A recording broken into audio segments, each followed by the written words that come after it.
നമസ്കാരം. മരണം മനുഷ്യന് ഒരിക്കലും മനസ്സിലാക്കാൻ കഴിയാത്ത ഒരു പ്രഹേളികയാണ്. മരണത്തിന് തൊട്ട് മുമ്പോ മരണത്തിന് ശേഷമോ എന്ത് സംഭവിക്കുന്നു എന്നുള്ളത് സംബന്ധിച്ച നിരവധി ഗവേഷണങ്ങൾ ലോകത്തിൻ്റെ വിവിധ ഭാഗങ്ങളിൽ നടന്നു വരുന്നുണ്ട് എങ്കിൽ പോലും നമുക്കൊരിക്കലും മനസ്സിലാക്കാൻ കഴിയാത്ത ഒന്ന് തന്നെയാണ് മരണം. മരിച്ചുവെന്ന് ഡോക്ടർമാർ പ്രഖ്യാപിച്ചിട്ട് ജീവിതത്തിലേക്ക് തിരിച്ചു വന്ന പലരും തങ്ങൾ ഏതാണ്ട് മരണാനന്തര ജീവിതം കണ്ടു എന്ന രീതിയിലൊക്കെ പല കാര്യങ്ങളും വിവരിക്കുന്നുണ്ട്. ഇതൊക്കെ അവരുടെ ഒരു മിഥ്യാധാരണയാണ് എന്നാണ് വേറൊരു വിഭാഗം വാദിക്കുന്നത്.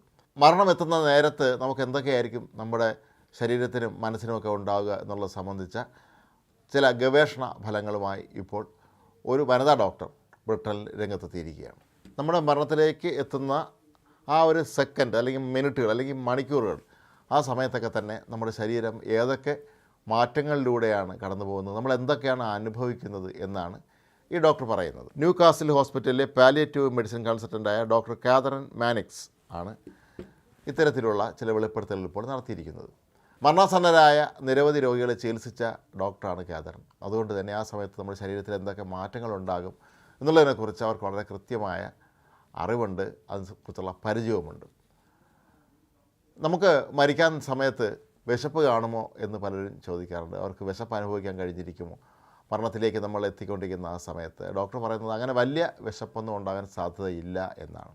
ഇതിൻ്റെ പ്രധാന കാരണങ്ങളിലൊന്ന് ശരീരത്തിന് പിന്നീട് അങ്ങോട്ട് ഈ ഊർജ്ജത്തിൻ്റെ ആവശ്യമില്ല. കാരണം നമ്മുടെ ശരീരത്തിലെ അവയവങ്ങളൊക്കെ തന്നെ ഏതാണ്ട് ഇല്ലാതായിക്കൊണ്ടിരിക്കുന്ന ഒരു സമയമായിരിക്കും അത്. അതുകൊണ്ട് തന്നെ ശരീരത്തിൻ്റെ ഉള്ളിലെ പ്രവർത്തനങ്ങളൊക്കെ തന്നെ മന്ദീഭവിക്കുന്ന ഒരവസ്ഥയിൽ നമുക്ക് ഊർജ്ജം പകരുന്നതിന് ആവശ്യമായ ഒന്നും തന്നെ കരുതേണ്ടതില്ല എന്നുള്ളത് കൊണ്ട് തന്നെ നമുക്ക് ഒട്ടും വിശപ്പ് തോന്നുകയില്ല എന്നാണ് പറയുന്നത്. എന്നാൽ ഡോക്ടർ പറയുന്ന മറ്റൊരു പ്രധാനപ്പെട്ട കാര്യം, മരണം ആസന്നമായ ഒരു വ്യക്തിയെ സംബന്ധിച്ചിടത്തോളം അയാൾ വളരെ ക്ഷീണിതനായിരിക്കും. അതുകൊണ്ട് തന്നെ വയറ് നിറച്ച് ഭക്ഷണം കഴിക്കാനൊന്നും അയാൾക്ക് കഴിയില്ല എങ്കിൽ പോലും അയാൾക്ക് ആ ഭക്ഷണത്തോടുള്ള ഇഷ്ടം അപ്പോഴും അയാളുടെ ഉള്ളിൽ കാണുമെന്നാണ്. മാത്രവുമല്ല, ചിലർക്കാകട്ടെ അവർക്ക് ഇഷ്ടപ്പെട്ട ചില ഭക്ഷണ സാധനങ്ങളും മുതൽ പലഹാരങ്ങളും ഒക്കെ കഴിക്കണം എന്ന ആഗ്രഹവും ആ നേരത്തും ഉണ്ടാകും എന്നാണ് ഡോക്ടർ പറയുന്നത്. ചിലരൊക്കെയെങ്കിലും ഇക്കാര്യം അവർക്ക് സംസാരിക്കാൻ വളരെ ബുദ്ധിമുട്ടാണെങ്കിൽ പോലും ചിലർ വെളിപ്പെടുത്തിയിട്ടുണ്ട് എന്നാണ് ഡോക്ടർ കാതറിൻ ഇപ്പോൾ പറയുന്നത്. മരണം അടുക്കുന്ന സമയത്ത് നമ്മുടെ ഹൃദയമിടിപ്പ് പെട്ടെന്ന് തന്നെ കുറയുകയും അതിൻ്റെ ഫലമായി നമ്മുടെ രക്തസമ്മർദ്ദം വല്ലാത്ത രീതിയിൽ താഴുകയും ചെയ്യും. ഇതിൻ്റെ കൂടി ഫലമായിട്ടാണ് മരിച്ചു കഴിഞ്ഞ ആളുകളുടെ ശരീരത്ത് വല്ലാത്ത തണുപ്പ് അനുഭവപ്പെടുന്നതെന്നാണ്. മാത്രമല്ല, രക്തഓട്ടം നിലയ്ക്കുന്നതോടെ തന്നെ കയ്യിലെ നഖങ്ങളുടെ ഒക്കെ തന്നെ നിറം വല്ലാതെ ഇരുണ്ട് പോകുന്നതും പതിവാണ്. ഇതൊക്കെ തന്നെ ശാരീരികമായി ഉണ്ടാകുന്ന മാറ്റങ്ങളുടെ ഒരു കൃത്യമായ തെളിവാണ് എന്നാണ് ഈ ഡോക്ടർ പറയുന്നത്. മരിക്കുന്ന സമയത്ത് നമുക്ക് ബോധമുണ്ടാകുമോ എന്ന് പലരും ചോദിക്കാറുണ്ട്. നമ്മുടെ തലച്ചോറ് ഏതാണ്ട് ആ സമയത്ത് മരിച്ചുകൊണ്ടിരിക്കുന്ന സമയമായിരിക്കും, ക്ലിനിക്കൽ ഡെത്ത് എന്നൊക്കെ നമ്മൾ പറയുന്ന ആ സമയത്ത്. പക്ഷേ അപ്പോൾ പോലും ചെറിയതായി മനുഷ്യർക്ക് ചില കാര്യങ്ങൾ ഓർമ്മയിൽ കാണും എന്നാണ് പറയുന്നത്.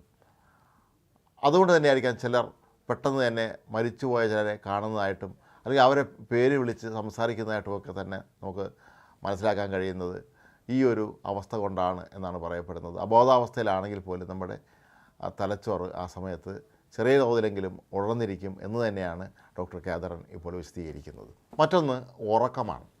ക്ഷീണം കാരണം മനുഷ്യർ മരണാസന്നരായിരിക്കുന്ന സമയത്ത് അവർ ഉറക്കത്തിലേക്ക് പലപ്പോഴും വഴുതി വീഴും എങ്കിൽ പോലും ഈ നേരത്ത് ഉണർന്നിരിക്കാൻ പലരും ആവത് ശ്രമിക്കും എന്നാണ് പറയപ്പെടുന്നത്. എങ്കിലും അവർ സ്വാഭാവികമായും അവരുടെ ശരീരത്തിൻ്റെ ക്ഷീണവും മറ്റും കാരണം വീണ്ടും ഉറക്കത്തിലേക്ക് പോകും എന്നാണ് പറയുന്നത്. ഏതാണ്ട് നമ്മൾ മരണത്തിൻ്റെ ആ ഒരു നിമിഷങ്ങളിലേക്ക് എത്തുമ്പോൾ തന്നെ ഉറക്കവും മനുഷ്യ ശരീരവും തമ്മിലുള്ള ബന്ധവും ഏതാണ്ട് പൂർണ്ണമായും ഇല്ലാതാകും എന്നാണ് ഡോക്ടർ കാതറിൻ പറയുന്നത്. ഉറക്കം എന്ന് പറയുന്നത് മനുഷ്യനെ സംബന്ധിച്ചിടത്തോളം വളരെ പ്രധാനപ്പെട്ട ഒരു കാര്യമാണ്. അത് ശാരീരികമായ മാറ്റങ്ങളുടെ കൂടി അടിസ്ഥാനത്തിലാണ് നമുക്ക് ഉറക്കം വരുന്നത്. നമുക്ക് ഉറങ്ങണം എന്നുള്ള ആ ഒരു ഫീലിംഗ് നമ്മുടെ ശരീരത്തിലേക്ക് കടന്നു വരുന്നു. പിന്നെ ശരീരം തന്നെ അത് ആവശ്യപ്പെടും. ഇപ്പോൾ ഉറങ്ങേണ്ടതാണ്, എനിക്ക് ക്ഷീണമുണ്ടെന്ന് നമ്മുടെ ശരീരം ആവശ്യപ്പെടുമ്പോഴാണ് നമ്മൾ പിന്നെ അങ്ങോട്ട് ഉറക്കത്തിലേക്ക് പോകുന്നത്. പക്ഷേ ഇവിടെ ആകട്ടെ അങ്ങനെ തന്നെ സംഭവിക്കാനുള്ള സാധ്യത കുറവാണ് എന്നാണ് പറയുന്നത്. കാരണം പിന്നീട് ഉറക്കം തീർത്തും ഇല്ലാതാകുന്ന ഒരവസ്ഥയിലായിരിക്കാം മരണം സംഭവിക്കുന്നത് എന്നും ഡോക്ടർ വിലയിരുത്തുന്നുണ്ട്. അതേസമയം ഹൃദയവും ശ്വാസവും നിലച്ചു പോകുന്ന ക്ലിനിക്കൽ മരണത്തിൽ നിന്ന് തിരിച്ചെത്തിയ പല ആളുകളും ഈ സമയത്ത് തലച്ചോറിന് തങ്ങൾക്ക് പലതും അനുഭവിക്കാൻ കഴിഞ്ഞതായി വെളിപ്പെടുത്തിയിട്ടുണ്ട്. ഒരു തുരങ്കത്തിൻ്റെ അറ്റത്ത് വലിയൊരു പ്രകാശം കണ്ടുവെന്നും മരിച്ച ചില ബന്ധുക്കളെ താൻ അവിടെ കണ്ടുവെന്നുമൊക്കെ പലരും പറയുന്നത് ഒരുപക്ഷെ അപ്പോഴും അവരുടെ തലച്ചോറ് പ്രവർത്തിച്ചിരുന്നു എന്നുള്ളതിൻ്റെ വ്യക്തമായ ഒരു തെളിവായിട്ടാണ് ഡോക്ടർ കണക്കാക്കുന്നത്. ഏതായാലും മരണസന്നരായ ഇത്രയും രോഗികളെ പരിചരിച്ച ഒരാളെന്നുള്ള നിലയിൽ ഈ മരണത്തിന് തൊട്ട് മുമ്പ് എന്ത് സംഭവിക്കുന്നു എന്നുള്ളതിനെക്കുറിച്ച് ഡോക്ടർ കാതറിൻ വെളിപ്പെടുത്തിയ കാര്യങ്ങളൊക്കെ തന്നെ വളരെ ആധികാരികമാണ്. പക്ഷേ ഇത് എങ്ങനെ തെളിയിക്കാൻ പറ്റും എന്ന് ചോദിച്ചാൽ അതിന് മാത്രം മറുപടിയില്ല. ഈ ഡോക്ടർ ഇവിടെ പറഞ്ഞ കാര്യങ്ങളൊക്കെ തന്നെ ശാരീരികമായി സംഭവിക്കുന്ന സ്വാഭാവികമായ മാറ്റങ്ങളെക്കുറിച്ച് നമ്മുടെ ശരീരത്തിലെ ഓരോ അവയവങ്ങളും നിലയ്ക്കുകയും തുടർന്ന് നമ്മൾ മരണത്തിലേക്ക് എത്തുകയും ചെയ്യുന്നതാണ് പതിവ്. ശ്വാസോച്ഛ്വാസം പൂർണ്ണമായും നിലയ്ക്കുകയാണ് ഇവിടെ സംഭവിക്കുന്നത്. അത് ശ്വാസോച്ഛ്വാസം വല്ലാതെ ഉയർന്ന രീതിയിലേക്ക് പോയതിന് ശേഷം പിന്നെ കുറഞ്ഞ് വന്ന് നമ്മൾ മരിക്കുകയാണ് ചെയ്യുന്നത് എന്നാണ് ഡോക്ടർ പറഞ്ഞത്. ഇതൊരു സ്വാഭാവികമായ കാര്യം തന്നെയാണ്. ഇത് എല്ലാവർക്കും അറിയാവുന്നുള്ള തികച്ചും ശാരീരികമായ ആരോഗ്യപരമായ ഒരു കാര്യം തന്നെയാണ്. പക്ഷേ ആ നിമിഷങ്ങളിൽ എന്തൊക്കെയാണ് സംഭവിച്ചത് എന്നറിയണമെങ്കിൽ അത് നമ്മൾ മരിച്ചാൽ മാത്രമേ മനസ്സിലാക്കാൻ കഴിയുകയുള്ളൂ. പക്ഷേ മരിച്ചുപോയ ഒരാൾക്ക് പിന്നെ ഒരിക്കലും ഇക്കാര്യങ്ങൾ വെളിപ്പെടുത്താൻ കഴിയുക ഇല്ല എന്നുള്ള ഒരു പ്രപഞ്ച സത്യം അവിടെ അവശേഷിക്കുന്നുണ്ട്. എങ്കിൽ പോലും നമ്മളെപ്പോഴും മരണാനന്തര ജീവിതത്തെക്കുറിച്ച് ചിന്തിക്കുമ്പോൾ മരണത്തിന് തൊട്ട് മുമ്പ് എന്തൊക്കെയാണ് മാറ്റങ്ങൾ നമ്മുടെ ശരീരത്തിലും മനസ്സിലും ഉണ്ടാകുന്നത് എന്നുകൂടി മനസ്സിലാക്കാൻ ഡോക്ടർ കാതറിൻ്റെ ഈ ഒരു പുതിയ വെളിപ്പെടുത്തലുകൾക്ക് കഴിയും എന്ന് തന്നെ നമുക്ക് പ്രതീക്ഷിക്കാം.